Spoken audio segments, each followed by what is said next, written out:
Hola hermanos, buenas noches, ¿cómo están? Dios les bendiga.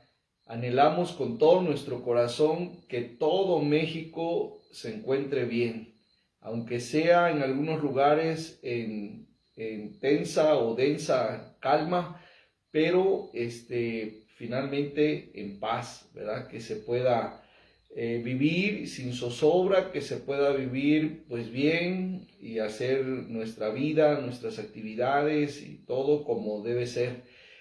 Así que Dios bendiga a México. Y digo esto porque pues ya el mundo entero sabe, ¿verdad?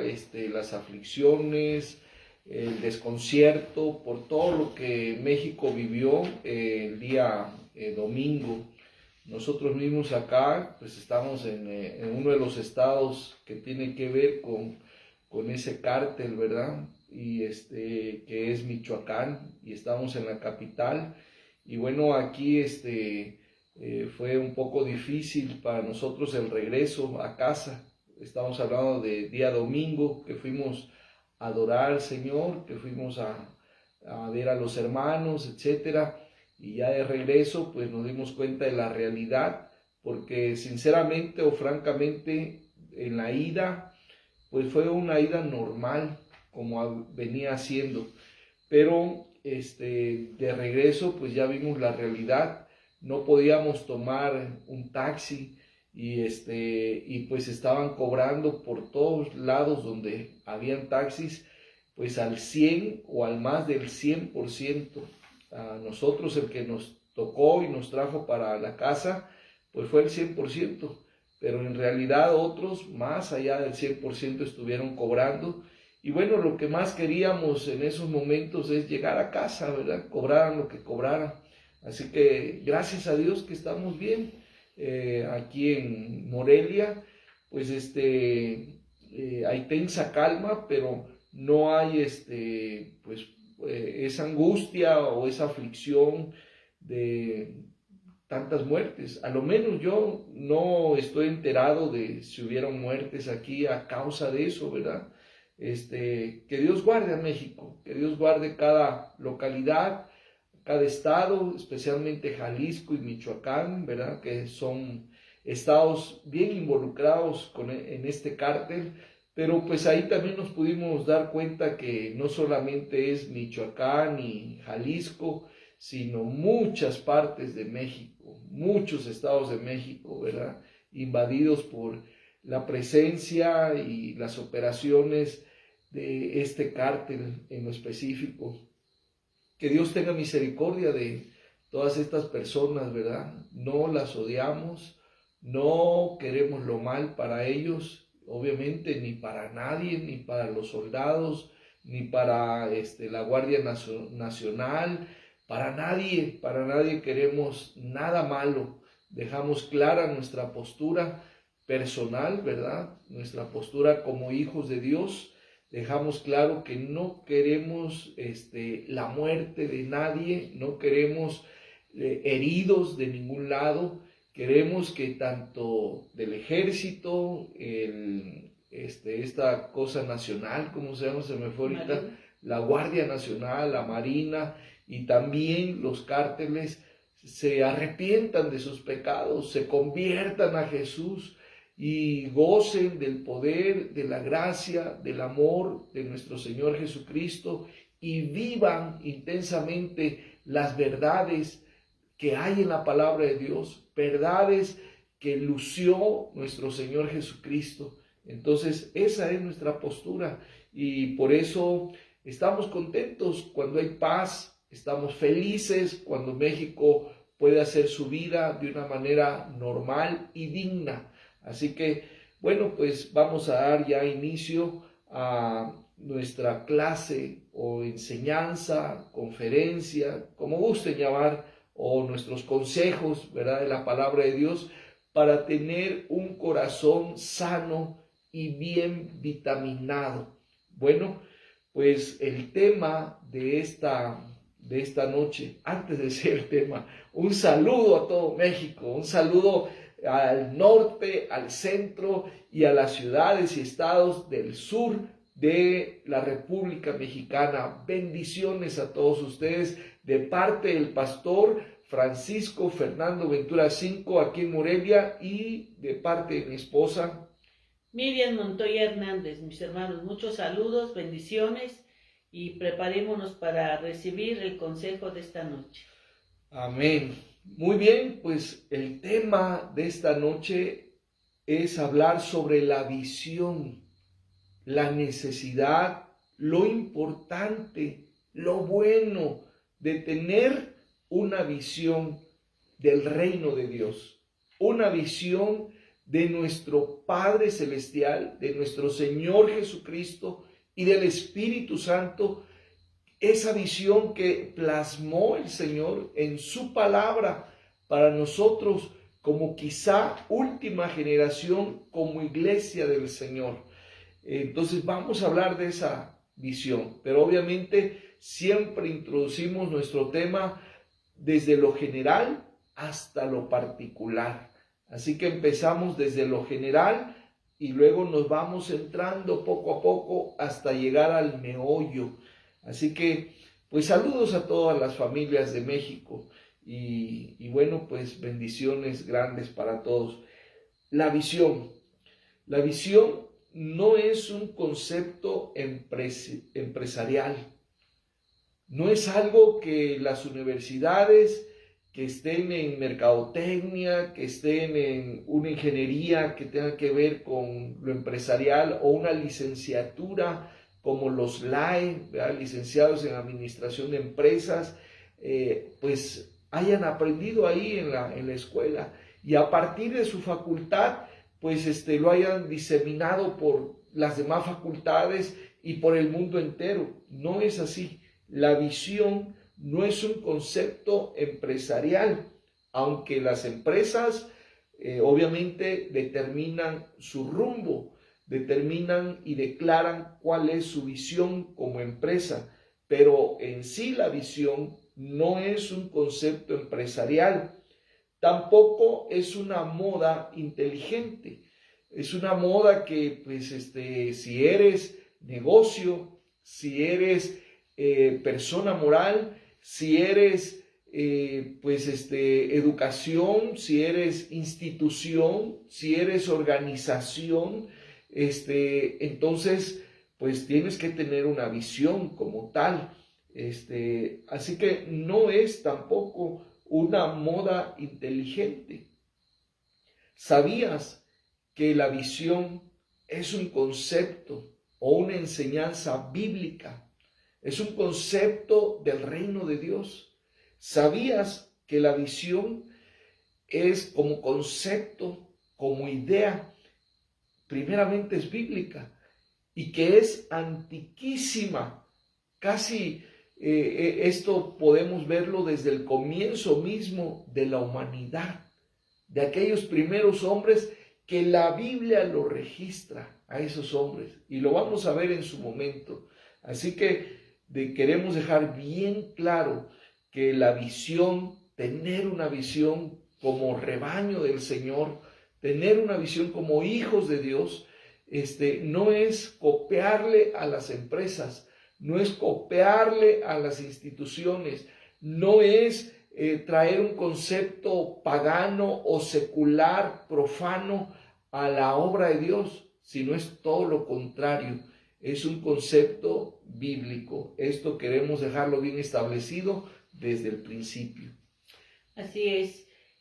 Si creemos que tenemos un propósito y un destino y sabemos, ¿verdad? Los que ya nos hemos acercado a Dios, que conocemos a Dios a través de nuestro Señor Jesucristo, sabemos que tenemos un propósito y tenemos un destino.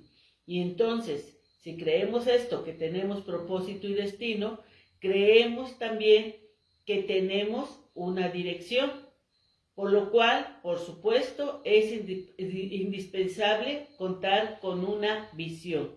Y esta visión debe ser la visión correcta, porque podemos tener muchas visiones, pero si no es la correcta, pues no vamos a cumplir nuestro propósito y no vamos a llegar a nuestro destino por no tener la visión correcta. Muy bien. ¿Qué es tener una visión. ¿Qué es en sí la visión? Visión viene del verbo y de la acción ver, ver. Viene de la mirada, viene de los ojos, pero no tanto pues una mirada biológica, una mirada de ese tipo física, sino es una mirada en otro sentido, ¿verdad? Es una mirada hacia el futuro de las empresas, pero en este caso del reino de Dios, de la familia de Dios, de los hijos de Dios. Es poder vernos en el futuro, podernos ver pues así como dentro de 5 años, así dentro de 10, pero así también dentro de 100 años, o así también vernos en eternidad, ¿sí? Entonces, eso es la visión. Tener una visión es poder ver el futuro desde ya, tan cerca, desde ahora mismo, poder ver ese futuro. ¿Para qué? Para planear. Y planear significa fijarnos metas, fijarnos objetivos, propósitos, para poder alcanzar esa visión, para que aquello que ya vimos, aquello que ya descubrimos, por decirlo así, lo logremos. Para eso, pues, no es soñar, ¿verdad? No es decir que porque ya tenemos una visión vamos a llegar a ella, ¿no? Necesitamos planear, necesitamos ver qué metas, qué objetivos, qué propósitos, cómo vamos a llegar a esa visión. Los hijos de Dios tenemos que seguir la visión de Dios, ¿verdad? Ahí está nuestra visión y solo la visión de Dios, no la de nadie, no la de otras organizaciones, otros grupos, ni siquiera la mía propia. Porque cuando decidimos caminar con Dios, decidimos obedecer lo que Él nos indica. Y una madre quiere saber cuál es su visión como madre, la palabra de Dios la va a guiar. Un padre quiere saber cómo ser un padre conforme a la visión de Dios, la palabra de Dios lo va a guiar. Cualquier tema, en cualquier índole que querramos saber hacia dónde ir, ahí tenemos la palabra de Dios que nos da la visión que Él ya puso ahí. Y por eso no debemos seguir la de nadie, ni siquiera la nuestra, la mía propia. ¿Por qué? Porque cuando venimos a Cristo también hemos ya crucificado nuestra carne. Ya hemos crucificado nuestro viejo hombre y por eso ahora estamos dispuestos a someternos a la visión de Dios. Muchos cristianos piensan que están siguiendo la visión de Dios, pero no es así. Muchos cristianos piensan que están siguiendo la visión de Dios porque pues ya tienen 10 años, 20 años, 40 años asistiendo a los cultos regulares de la iglesia. Y por esa constancia, por esa dedicación, por esa disciplina, pues dicen, pues sí, yo estoy siguiendo la visión de Dios. Y porque no saben qué es la visión de Dios.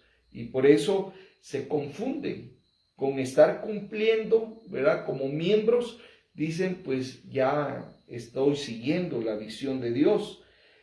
O porque nunca me he apartado de esta doctrina. Desde que conocí al Señor, he sido bautista, por ejemplo, o he sido de las asambleas de Dios, o de la denominación que sea, y no me he cambiado a otra. He sido fiel a lo que aprendí, he sido fiel a lo que me enseñaron. Y entonces dicen, estoy siguiendo la visión de Dios. Pues déjenme decirle, no.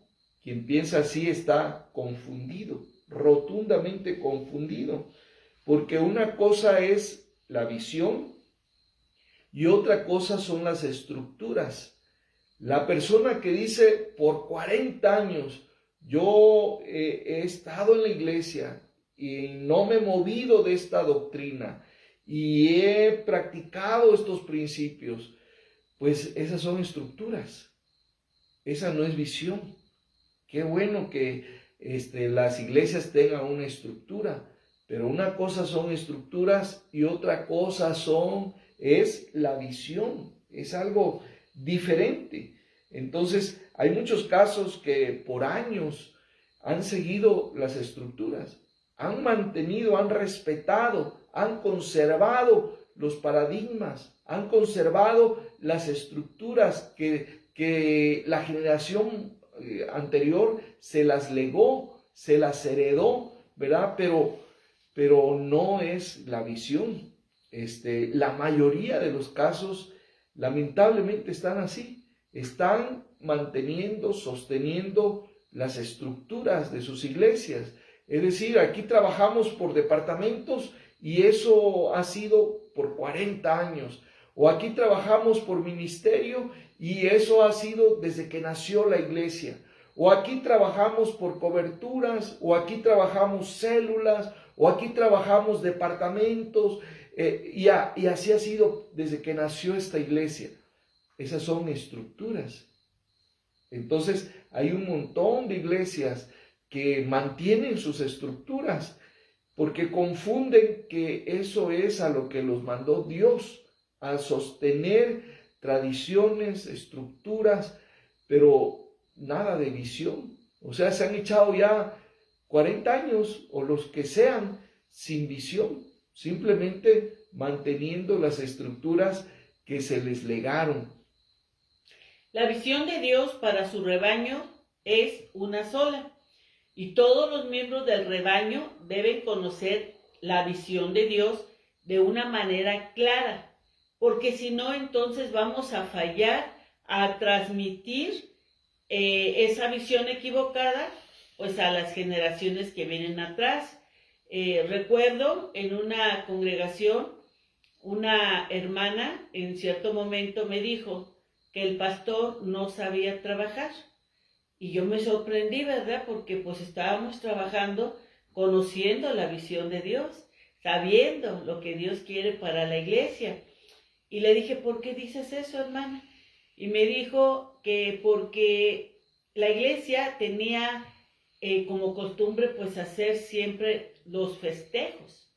Desde los Reyes, la Rosca de Reyes, después 14 de febrero, el Día del Niño, el Día de la Madre, el Día del Padre, Noche Mexicana, el Día del Estudiante, Noche Mexicana. Bueno, sabía todo lo que se estaba festejando y no estamos en contra de eso, pero estábamos en pandemia, no se podía hacer nada de eso, ¿no?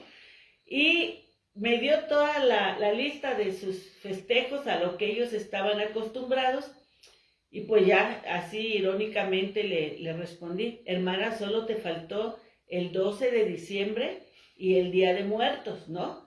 Porque pues para ella esa era la visión.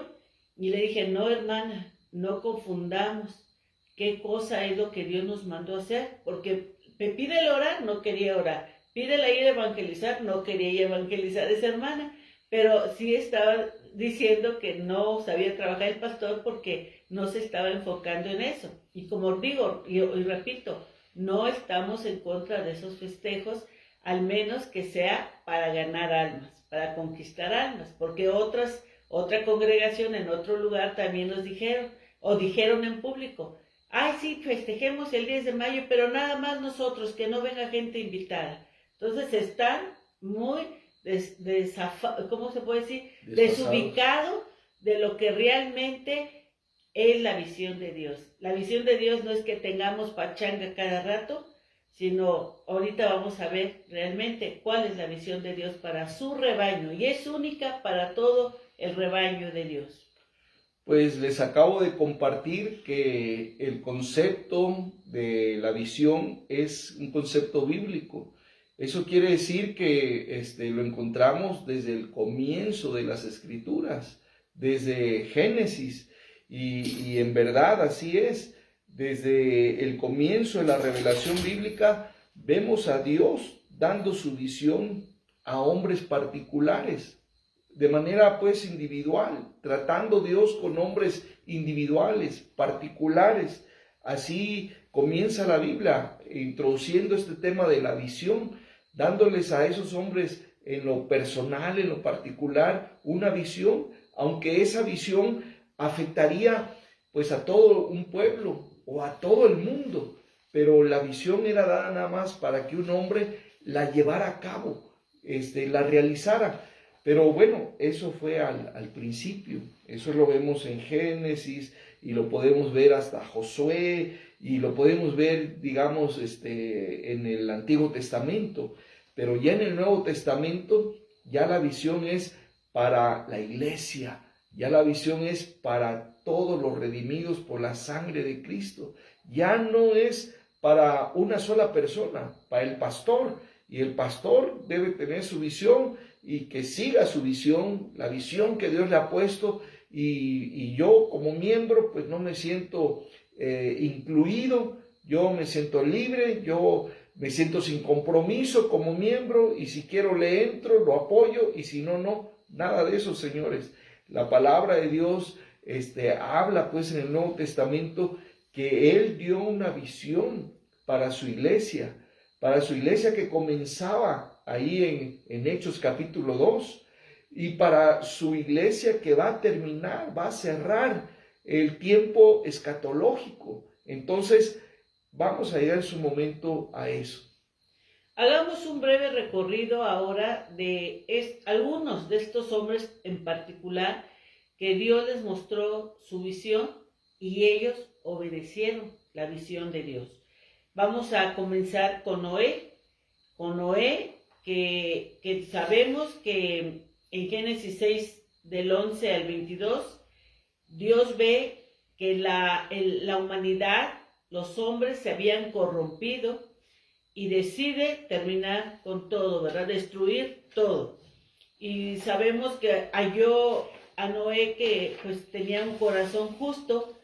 Dios lo miró con gracia y a él le cuenta, ¿verdad?, de la visión que tiene de destruir toda la humanidad, animales y personas. Todo iba a ser destruido.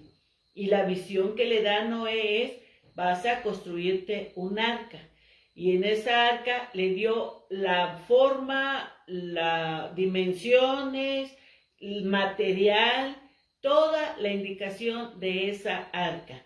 ¿Por qué? Porque en esa arca iba a salvarse Noé y su familia y todas las personas que creyeran al mensaje de Noé, porque a la vez que construía esa arca Noé, a la vez también predicaba, les hablaba a la gente que dejaran su mal camino y que se volvieran a Dios. Y realmente Noé tardó entre 50 y 100 años para hacer el arca. No fue algo que fue tan fácil de hacer. Sí, tardó entre 50 y 100 años y no fue tan fácil para él cumplir con la visión, porque se burlaban, porque pues me imagino que había momentos en que sus hijos también se desanimaban, la esposa tal vez también. Pues no fue de un proyecto de un año, les digo, fueron muchos años. Y pudieron haber venido momentos difíciles. Y eso mismo pasa con nosotros. Muchas veces entendemos la visión de Dios y queremos lograrla, queremos caminar en ella, pero vienen pruebas, vienen situaciones difíciles y ya queremos tirar la toalla.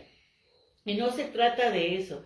Se trata de que agarremos, nos aferremos a esa visión y trabajemos en ella, venga lo que venga, porque sabemos que ha sido fiel el que nos ha confiado, el que nos ha dado ya su revelación, su visión de lo que quiere para nuestras vidas. Fíjense ustedes, Noé vivió 600 años aproximadamente, y en ese tiempo su visión, la visión que Dios tenía para él, era construir esa arca, y cumplió en sus 600 años de vida que tuvo. Muy bien, ahora vamos a ver cómo Dios también le dio una visión para vivir, una visión para realizar, y que no solamente sería para él, sino empezaría a afectar a sus descendientes en primer lugar, y a través de ellos al mundo entero. Estoy hablando del padre de la nación judía, estoy hablando de Abraham. Este hombre Dios lo llamó de Ur de los Caldeos. Es decir, el primer judío, el padre de la nación judía, no era judío, era de Ur de los Caldeos, de quienes atacan al pueblo judío, de quienes odian al pueblo judío. De ahí Dios tomó a un hombre para hacer su nación. Dios puede disponer de lo que quiera. Él es Dios, Él es el creador, Él es el Señor. Así que lo que Él dispuso, lo que Él tomó, de lo que Él se sirvió, pues es en todo su derecho. Pero ¿cuánta gente está perdida en eso? Aún dentro de las iglesias, ¿verdad? No comprenden esa parte que he dicho, que Abraham, que es el padre de la nación judía, a través pues del cual Dios formó a su pueblo y a través de 12 tribus, ¿verdad? Obviamente la piedra, el cimiento de eso a través de lo cual se llevó a cabo el pueblo, pues fue Abraham. Pero Abraham no era judío, porque sencillamente no existía el pueblo judío o israelita como tal. Dios lo empezó a formar primero con Abraham, luego con Isaac, y ya donde le dio una formalidad de pueblo, cuando estableció esas 12 tribus, los hijos de Jacob, ¿verdad? Entonces, bueno, vamos a hablar de la visión que Dios le dio a Abraham. En Génesis 17 encontramos esa visión que Dios le dio a Abraham.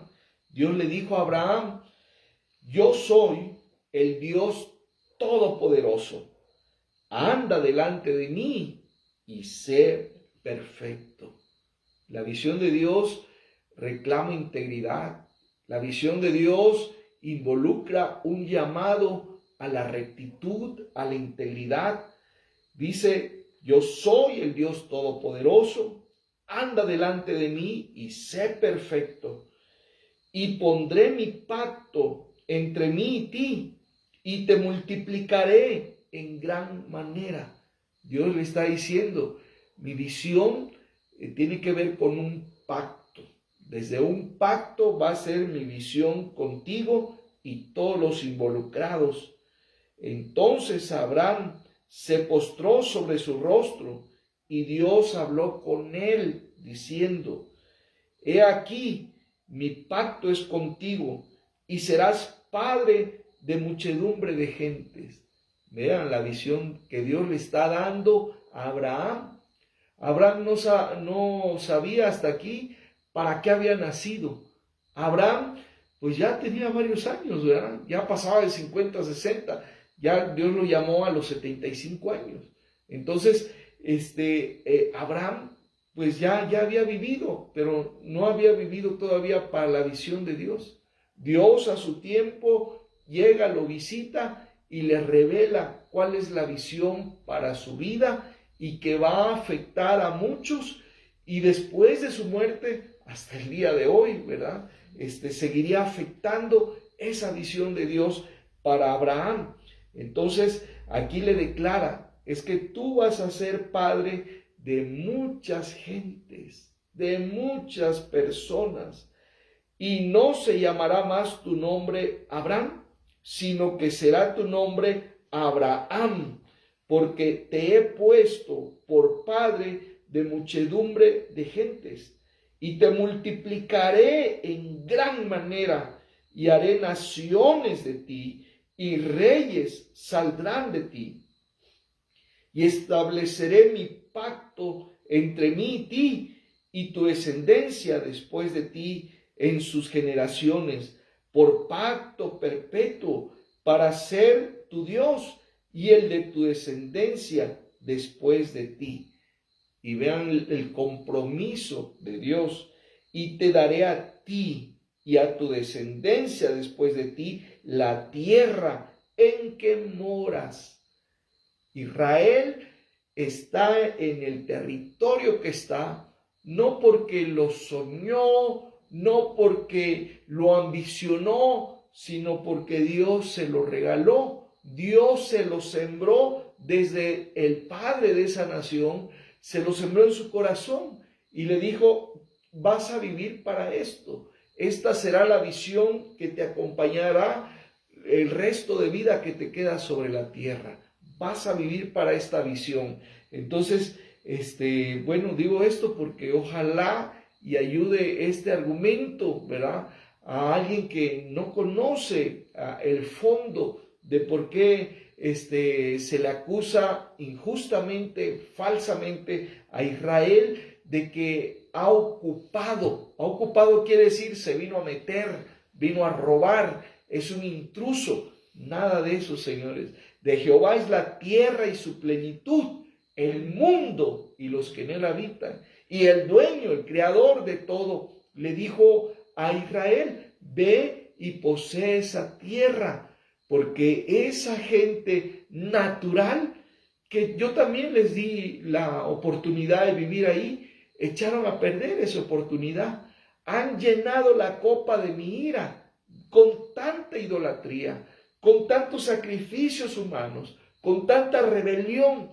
Así que esa tierra es mía, no es de ellos. Así que sácalos y sácalos muertos. Se nos puede hacer algo tan duro, tan difícil de comprender, de entender, pero repito, no es tan cruel, no es tan duro cuando tú piensas desde el punto de vista quién es el que da la orden. Si la orden la da Dios, y Dios es el creador de la vida de los seres humanos, Dios es el creador de la tierra física, así que Él puede hacer lo que Él quiera. Y lo que Él hace, lo hace con sabiduría, lo hace con propósito. Y después de mucho tiempo, todos le damos la razón. Dios, tuviste la razón. Tú tienes la razón. Bueno, entonces esta es la visión que Dios le entregó a Abraham, de convertirlo en padre de muchedumbres. Cuando él estaba casado, pero no podía tener hijos. A los 75 años todavía no tenía hijos. ¿Por qué? Porque su esposa era estéril, Sara, y él ya avanzado en años. Pero Dios es Dios. Dios los hizo a los dos. Y Dios le habló a la materia. Y Dios tiene ese poder. Y lo hizo realidad. Le dio no solamente un hijo, le dio naciones, como fue su promesa. Y acá en el versículo 15 y 16 también le dice a Sara, ¿verdad? Tú te llamas Sarai o Saraí, como quiera pronunciarlo. No nos vamos a pelear por eso. Tú eres Sarai, pero serás Sara, porque de princesa te convertirás a madre, así como Abraham se convertirá en padre de muchedumbre, tú también te convertirás a la par de él en madre de todos los que pues para él sean sus hijos. Así que Dios les da esa visión y ellos caminan bajo esa visión. Amén. También vemos ahora la visión que Dios le dio a Moisés, ¿verdad? Aquel niño que nació en un tiempo donde estaban matando a todos los bebés y su vida corrió gran riesgo. Se le pudo quitar la vida, pero Dios tenía un propósito, tenía un destino para Moisés y tenía una visión. Y esta visión vemos que le es revelada pues a sus 80 años, ¿verdad? Bien jovencito recibe esa visión de Dios ya más clara, porque sí entendía y sabía que había un propósito de Dios para su vida, pero ya allá en Éxodo 3, verso del 7 al 10, vemos cuando Dios lo encuentra o se encuentra Moisés con Dios y recibe la indicación de la visión para su vida. Dice el versículo 7 de Génesis 3, de Éxodo 3. Dijo luego Jehová: bien he visto la aflicción de mi pueblo que está en Egipto, y he oído su clamor a causa de sus exactores, pues he conocido sus angustias, y he descendido para librarlos de mano de los egipcios, y sacarlos de aquella tierra a una tierra buena y ancha, a tierra que fluye leche y miel, a los lugares del cananeo, del eteo, del amorreo, del fereceo, del heveo y del jebuseo. El clamor, pues, de los hijos de Israel ha venido delante de mí, y también he visto la opresión con que los egipcios los oprimen.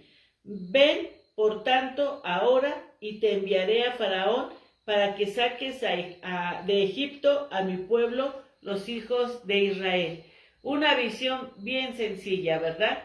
Vas a presentarte ante Faraón y le vas a decir que deje ir a mi pueblo. Quienes conocemos esta historia sabemos que no fue fácil, porque no fue que ya fui y me paré ante Faraón y ya se dieron las cosas, sino sabemos que hubo un tiempo de mucha lucha entre que se burlaba Faraón, entre que decía que sí y luego que no, y sabemos que fue difícil y tuvo que meter su mano Dios para que Faraón dejara ir al pueblo. Pero esa fue la visión que Dios tenía para Moisés, y en ella trabajó, en ella se esforzó, y gracias a Dios porque su pueblo pudo salir libre de la esclavitud de Egipto.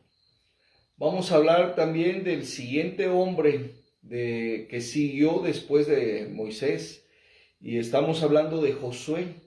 Ambos se conocieron porque Josué pues fue el joven y Moisés fue el viejo, y Moisés fue el llamado a ser caudillo para sacar a Israel de la esclavitud de Egipto, pero Josué fue el sucesor, fue quien sucedió a Moisés cuando el Señor le dijo a Moisés: hasta acá llegaste, ¿verdad? Ya cumpliste una etapa, una fase de la tarea.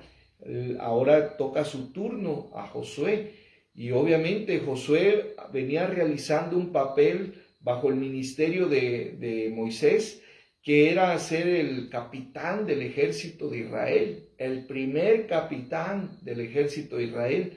Claro, rudimentariamente, ¿verdad? Hablando de aquellos tiempos y con aquella gente que no eran soldados y no eran esclavos, etcétera. Pero Dios le dijo, ¿verdad?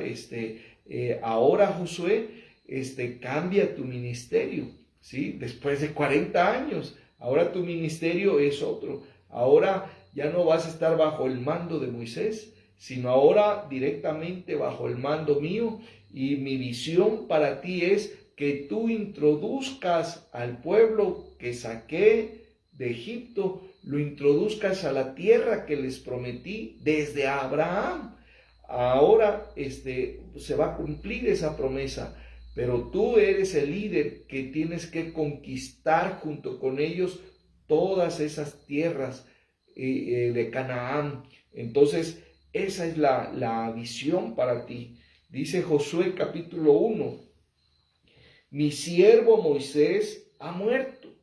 Ahora pues, levántate y pasa este Jordán, tú y todo este pueblo, a la tierra que yo les doy a los hijos de Israel. Una vez más, Dios está entregándoles la tierra que Él creó, la tierra del Creador. Dios se las está entregando, pero le está diciendo a Josué: ya Moisés no existe aquí. Tú eres ahora el caudillo, los vas a meter, pero los vas a meter con propósito, con la intención de conquistar esa tierra. Y bueno, le sigue diciendo: yo os he entregado, como lo había dicho a Moisés, todo lugar que pisare la planta de vuestro pie. Y ya le da ahí los límites. Y esos límites son de Israel y para Israel. Y es mucho más estos límites bíblicos que lo que se le ha reconocido. A Israel le pertenece mucho más de lo que se le ha reconocido mundialmente. ¿Por qué? Porque la gente no quiere aceptar al Creador, no quiere reconocer las leyes del Creador. Pero bueno, este es otro tema. Dice entonces: nadie te podrá hacer frente en todos los días de tu vida. Como estuve con Moisés, estaré contigo. No te dejaré ni te desampararé. Esfuérzate y sé valiente, porque tú repartirás a este pueblo por heredad la tierra de la cual juré a sus padres que la daría a ellos. Ahí está la visión para Josué. Tú eres el conquistador, tú eres el que les vas a repartir a cada tribu su porción de tierra. Tú eres quien lo tiene que hacer. Tú debes iniciar este trabajo, Josué. Y bueno, Josué vivió 110 años y fue fiel a Dios, pero lamentablemente el pueblo no cooperó siempre, o no todo el tiempo cooperó con él, y por eso a los 110 años que murió Josué, no habían conquistado todas las tierras. La verdad es de que les hacía falta muchísimo, no porque Josué hubiese fallado, sino quien falló fue el pueblo. Y ahí está la historia sagrada que pues justifica a Josué en ese sentido, ¿verdad? Pero entonces aquí está cómo Dios le dice cuál sería la visión de vida para él, cuál sería lo que él tenía que estar viendo a lo lejos siempre y persiguiendo ese objetivo, esa visión que Dios le daba. Esfuérzate y sé valiente, porque tú repartirás a este pueblo por heredad de la tierra de la cual juré a tus padres que la daría a ellos. Solamente esfuérzate y sé muy valiente para cuidar de hacer conforme a toda la ley que mi siervo Moisés te mandó. No te apartes de ella, ni a diestra ni a siniestra, para que seas prosperado en todas las cosas que emprendas. Y qué hermoso termina esta sección. Nunca se aparte de tu boca este libro de la ley, sino que de día y de noche meditarás en él, para que guardes y hagas conforme a todo lo que en él está escrito, porque entonces harás prosperar tu camino y todo lo que hagas te saldrá bien. Vean, una visión completita, ¿sí? Así actúa Dios, así obra Dios. Amén. Qué hermoso. Y vemos también la visión que Dios le dio a los profetas. Aquellos profetas como Elías, Amós, Oseas, Jeremías. Es una visión de confrontar al pueblo y decirles su maldad, su pecado, a dónde los iba a llevar. Miren qué hermoso viene siendo la historia, porque Dios quiere formar un pueblo especial y que sirva de modelo para todos los pueblos. Por eso llama a Abraham, porque de ahí inicia su pueblo. Después este pueblo cae en esclavitud por los egipcios. Cuando vemos y estudiamos la historia, vemos cómo caen en esta esclavitud, ¿verdad? Y cómo Dios ahí llama a Moisés para sacar de la esclavitud a este pueblo. Cuando salen de la esclavitud, van por el desierto 400 años, y fue menos tiempo que debieron llevar, pero por andar en su que obedezco, no obedezco, rebelándose y obedeciendo 40. Todo este tiempo, ¿verdad?, de 40 años que pasó en el desierto, sabemos que llega por fin a los territorios que Dios había ofrecido, y es ahí donde viene Josué para repartir las tierras y dar las indicaciones que Dios ha enviado. Pero el pueblo obedece a medias. El pueblo no es un pueblo leal con Dios, y Dios se los pone bien claros. Le dice que tiene que llegar a esas tierras del Heveo, del Jebuseo, del Eteo, del Fereceo, de todos los feos.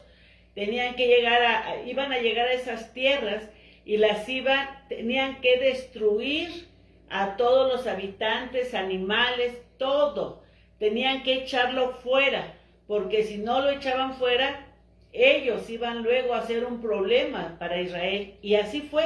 A medias obedecieron, no les perdonaron la vida a algunos para cobrar tributo, negociaron ciertas cosas con otros, y por eso es que el pueblo se corrompe, porque todo eso hizo que la idolatría de esos pueblos contaminara a Israel, y Israel le diera la espalda a Dios y se fuera tras dioses falsos, tras dioses ajenos. Por ejemplo, Amós tiene que decirle al pueblo: están actuando injustamente, ustedes son un pueblo que se ha hecho malo, ¿verdad? Hay mucha maldad, y es lo que Amós habla al pueblo, y que se arrepientan, porque si no van a ser dispersados por toda la tierra, van a ser esclavos de otras naciones.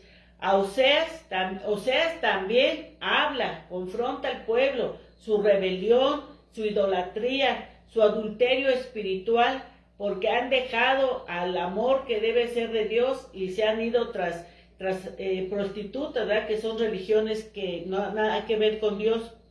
A Jeremías también le manda hablar sobre su rebelión, sus engaños, su mal camino, toda su maldad. Y estos profetas tenían que cumplir la visión de Dios, una visión nada fácil, porque el pueblo no les gustaba escuchar que se les confrontara de parte de Dios con sus actitudes. Y eso hacía que a veces los persiguieran. Por eso Jesús le dijo al pueblo en su momento: tú que persigues a los profetas y matas, ¿verdad?, a esos profetas, porque el pueblo no aceptaba lo que Dios les mandaba decir a través de los profetas, porque no era que te va a ir bonito, que te va a tocar un carro, que te va a llegar un negocio, no, era arrepiéntanse, ¿verdad? Están caminando erróneamente, se han vuelto su corazón tras ídolos y no tras Dios. Por eso Elías en su momento tuvo que pedirle a Dios que manifestara quién era el Dios de Israel. Y cuando mandó Dios ese fuego para decir: aquí está Jehová, Dios es el Dios de Israel, y aquí mandó el fuego, ahí fue donde Elías tuvo que tomar a todos esos profetas del Baal para degollarlos. ¿Por qué? Porque así fue la orden que Dios también le dio a Elías.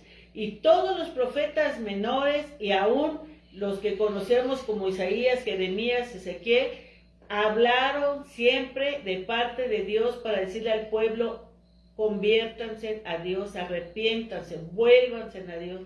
Esa fue la visión para los profetas. Nada fácil, porque no es fácil confrontar al pueblo cuando está pecando.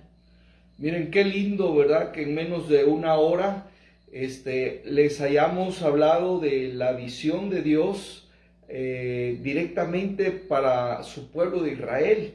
O sea, hemos manejado este concepto de la visión de Dios para su pueblo en todo lo que nos comenta el Antiguo Testamento. Pero ahora vamos a hablar cómo funciona, cómo Dios entrega, cómo Dios da la visión para su iglesia, para esa iglesia que compró con su sangre. Entonces, ya estamos ahora en el Nuevo Testamento. Y solamente vamos a enfocar esto, porque la iglesia de Hechos capítulo 1 es la misma que va a terminar en Apocalipsis. Pero obviamente, aunque la iglesia es una, pero se compone de varias generaciones.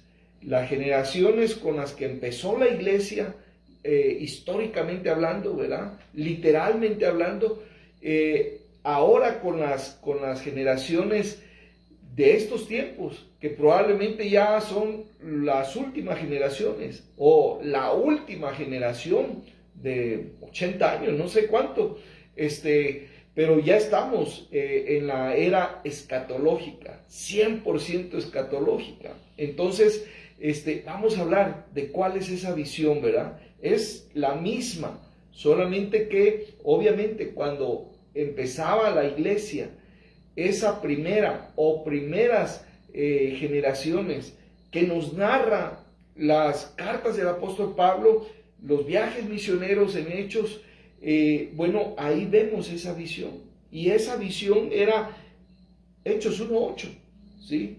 Pero recibiréis poder cuando haya venido sobre vosotros el Espíritu Santo, y me seréis testigos. Esa era la visión que Dios entregó a su iglesia inicial, a esas primeras generaciones, no solamente a la de Jerusalén, no solamente a los 12 y luego los 120, sino a todas las iglesias del Nuevo Testamento. La que usted me diga, esa era la visión de compartir el Evangelio, las buenas nuevas de salvación, llevarla a todas las tierras, a toda criatura. Esa es la visión inicial para la iglesia. Hoy también sigue siendo eso, por supuesto, pero hay algo más importante para hoy también, o que va junto con esa visión inicial para aquella iglesia, ¿verdad? Para aquellas iglesias, de ser testigos desde Jerusalén, Judea, Samaria y hasta lo último de la tierra, ¿sí? El Señor, cuando resucitó en Mateo, ahí dice, ¿no? Dice, por tanto, id y haced discípulos a todas las naciones, no deja una fuera, a todas las naciones, bautizándolas en el nombre del Padre, del Hijo y del Espíritu Santo, y enseñándoles todas las cosas que yo les he mandado, y yo estoy con vosotros todos los días hasta el fin del mundo. Bien clara la visión y la misión que tenía que llevar a cabo la iglesia del Señor y que tiene que seguir llevando a cabo. Pero para hoy, que son las últimas generaciones, yo no sé si nosotros estamos viviendo en la penúltima generación o ya somos la última generación, no lo sé, solo Dios lo sabe. Lo cierto es que ya somos parte de la iglesia escatológica, la iglesia de los últimos días, la iglesia que va y está viviendo ya muchas cosas que se han profetizado y que ya faltan pocas, y que alguien puede decir, pero faltan muchos años. Bueno, solamente Dios sabe, porque Dios puede ir tan aprisa o puede ir tan lento como Él lo permita, como permitió a los israelitas que lo que podían hacer en 11 días se lo echaran en 38 y 40 años, ¿verdad? Pues solamente Dios sabe. Pero lo cierto es de que nosotros ya no somos de aquellas primeras generaciones. Ya han pasado 2000 años, más de 2000 años. Entonces ya somos de las últimas o la última generación. Repito por última vez, solo Dios lo sabe. Pero ¿cuál es la visión de Dios para la iglesia escatológica? Para estas últimas generaciones. Muy claro. Prepárate para venir al encuentro de tu Dios. Prepárate para el arrebatamiento. Amén. Miren, qué hermoso. Por favor, pastores que nos estén escuchando en vivo o después, diáconos, líderes, abramos los ojos, entendamos que esta es la visión de Dios. No tenemos que rebuscarle, no tenemos que investigar cuál es la visión de las iglesias más grandes en el mundo y traducirlas, si esas son en coreano o esas son en inglés o esas son en alemán, y traducir las visiones que tienen esas iglesias, mega iglesias o guatemaltecas o colombianas. No, la visión que Dios ha entregado para sus iglesias en las últimas generaciones es que preparemos a su rebaño para el encuentro con Dios, que preparemos al rebaño de Dios para el arrebatamiento. ¿Sí? Por eso hay tanto énfasis en esas parábolas de que el Señor viene y que hay 5 vírgenes prudentes y 5 insensatas, y que hay 2 en el lavadero y que hay otros 2 en el campo, y que uno es tomado, el otro dejado. Hay tantas parábolas diciendo, esta es la visión para la iglesia escatológica, para la iglesia en los últimos días. Que no se distraigan en fiestas, como decía mi esposa, no se distraigan en estructuras, de ser celosos de sus estructuras y de pelearlas y de aferrarse a esas estructuras. No, por favor, todo lo que prediquen, todo lo que enseñen, todo lo que muestren, toda la vida cristiana que desarrollen, que sea con esa visión, con esa finalidad de preparar al rebaño de Dios para el arrebatamiento. Ya que la palabra de Dios enseña por muchas partes, por muchos lados en las Escrituras, de que Dios no va a decir, a ver, pastores, denme la lista de los miembros de sus iglesias, porque los que ustedes pongan ahí como miembros, o los que los diáconos pongan ahí como miembros, esos son los que van a ir conmigo en el arrebatamiento. No, el Señor habla bien claro en su palabra, que el que persevera hasta el fin, este será salvo. Habla muy claramente de ocupaos en vuestra salvación con temor y temblor. Habla de muchas maneras diciendo, sed santos porque yo soy santo. Sin santidad nadie verá al Señor. Hay un montón de escrituras que están diciendo la santidad, la santidad, la santidad, la santidad, porque no son dignos de ir conmigo si no son santos. No son dignos de ser arrebatados. Quieren quedarse a los últimos 7 juicios del Apocalipsis. Quieren quedarse a una prueba más dura. Si lo que ya vivieron no les ha servido, ¿cómo creen que les va a servir lo otro? Entonces,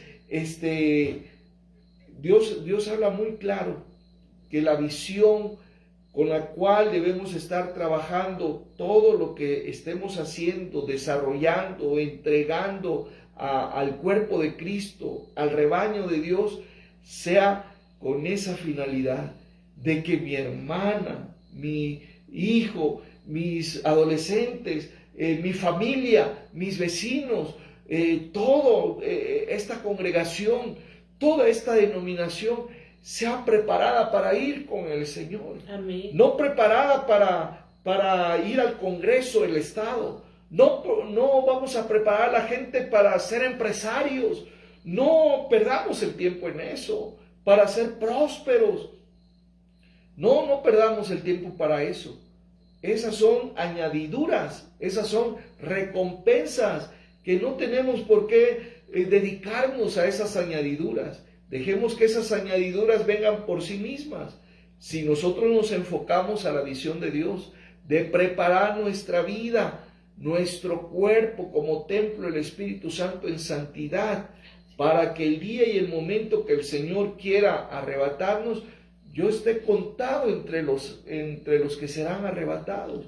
Yo esté entre ellos. Amén. Así que esta es la visión con la que hemos de trabajar.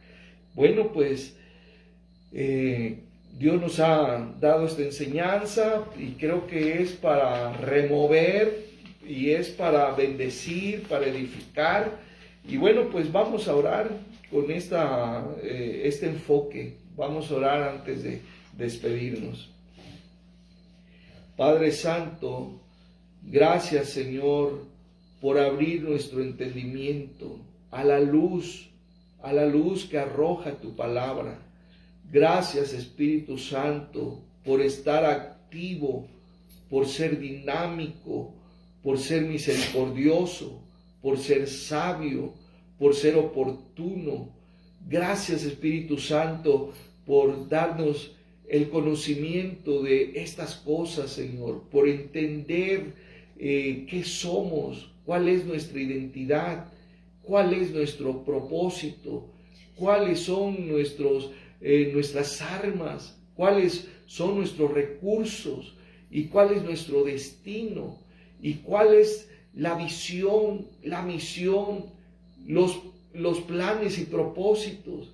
Gracias porque todo está en tu palabra y tu Espíritu Santo siendo dinámico nos soplas, nos das esa luz, nos das esa guianza, nos das esa sabiduría para no extraviarnos, para no perdernos en el camino, para no confundirnos, para no equivocarnos y para no quedarnos a esos terribles juicios, últimos 7 terribles juicios del Apocalipsis.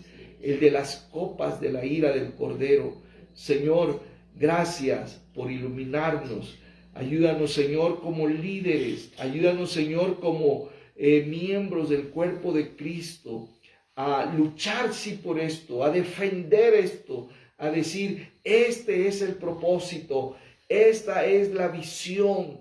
Preparémonos todos, todo lo que hagamos enfocados a esta visión de ser arrebatados, que no se quede el hijo, que no se quede el esposo, que no se quede la esposa, que no se quede nadie de la familia, que no se quede nadie de la cuadra, que no se quede nadie de la colonia, nadie de mi ciudad, nadie de mi trabajo. Señor, danos ese amor, danos esa compasión por las almas. Señor, todo esto debe ir de la mano con esa visión de que queremos ser arrebatados. Pero si queremos ser arrebatados, no vamos a ser egoístas. Todo lo contrario, Señor, misericordiosos, sensibles a las necesidades de otros, Señor.